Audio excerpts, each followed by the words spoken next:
మొన్న కడప వేదికగా తెలుగుదేశం పార్టీ మహానాడు సందర్భంగా సిద్ధాంతాలను ఆవిష్కరించాం. ఈరోజు వైసీపీ డిఎన్ఏలో ఉండే క్రిమినల్ కాన్స్పిరసీ ఐడియాలజీ ఒక 4 ఇన్సిడెంట్స్ వాళ్ళు ఆవిష్కరించారు. ఒక్కొక్కటి చూస్తుంటే ఒక పిల్లోడి సైకిల్ మాజీ మంత్రి జోగి రమేష్ కుమారుడి వివాహ వేదిక ఇబ్రహీంపట్నం. చిన్నపిల్లోడు సైకిల్ వేసుకొని పోతున్నాడు.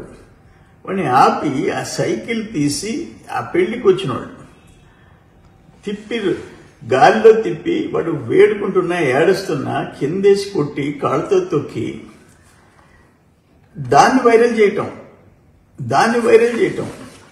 మన తెనాలిలో పోలీస్ ట్రీట్మెంట్కి రౌడీ షీటర్స్ గంజాయి బ్యాచ్ ఒక్కొక్కరి మీద 9 కేసులు ఉన్నాయి.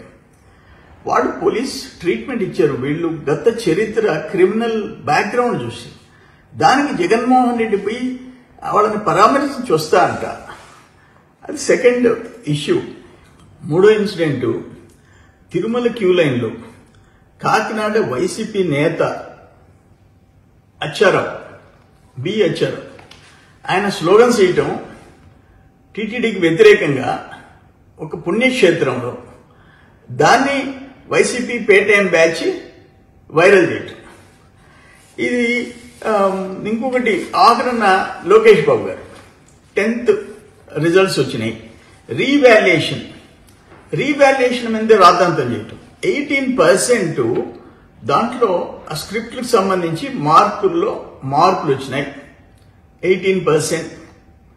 దాన్ని జగన్మోహన్ రెడ్డి స్టేట్మెంట్ ఏంది, వైసీపీ సోషల్ మీడియాలో వైరల్ చేయటం ఏంటి నెగటివ్గా? నేను అడుగుతుండా, మీ టైంలో 2022లో 41,694 దరఖాస్తులు వస్తే రీవాల్యుయేషన్కి 8,235 స్క్రిప్ట్లు 20% వచ్చింది. 2023లో 61,887 దరఖాస్తులు వస్తే అందులో 10,987 స్క్రిప్ట్లు 18%. మీ టైంలో 24లో 55,930 17%. ఇప్పుడు 25లో 66,363 దరఖాస్తులు వచ్చినాయి. 11,175 స్క్రిప్ట్లు వచ్చినాయి. 18%. అంటే మీ టైంలో 20% రావచ్చు, ఇప్పుడు 18% వచ్చింది.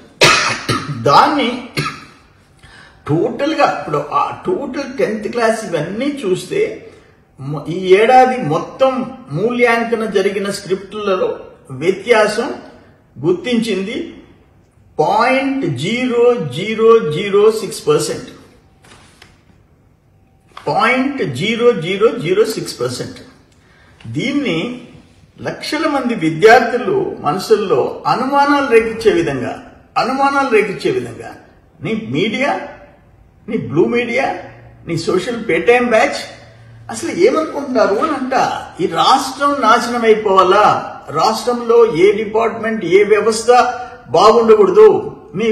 మీ బ్లూ మీడియా పత్రిక చదివితే చదివితే రాష్ట్రం ఎంత నాశనం అయిపోవాలా, ప్రజలు ఎంత దెబ్బతినిపోవాలా, అన్యాయం జరగాల వాళ్ళకి, మేము మళ్ళీ తిరిగి అధికారంలోకి రావాలా, రాష్ట్రం బాగుండాలా, మేము కూడా రావాలని కాదు, రాష్ట్రం నాశనం అయిపోవాలా.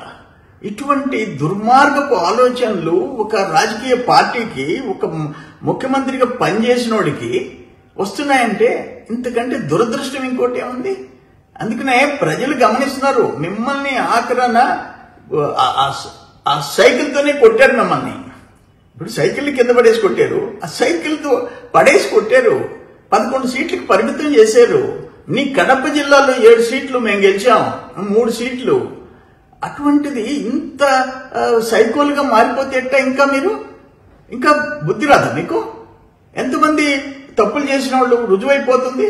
ఒక మద్యం దగ్గర నుంచి, లిక్కర్ స్కాముల దగ్గర నుంచి మిగతా స్కాములు అన్ని బయటపడుతున్నాయి, మైనింగ్ స్కాములు బయటపడుతున్నాయి. వీటి సిగ్గుతో తలదించుకోవాల్సిన వాళ్ళు మీరు ఈ విధంగా ప్రవర్తించడం, రాష్ట్రం దెబ్బతినిపోవాలా, రాష్ట్రం బతికుండకూడదు.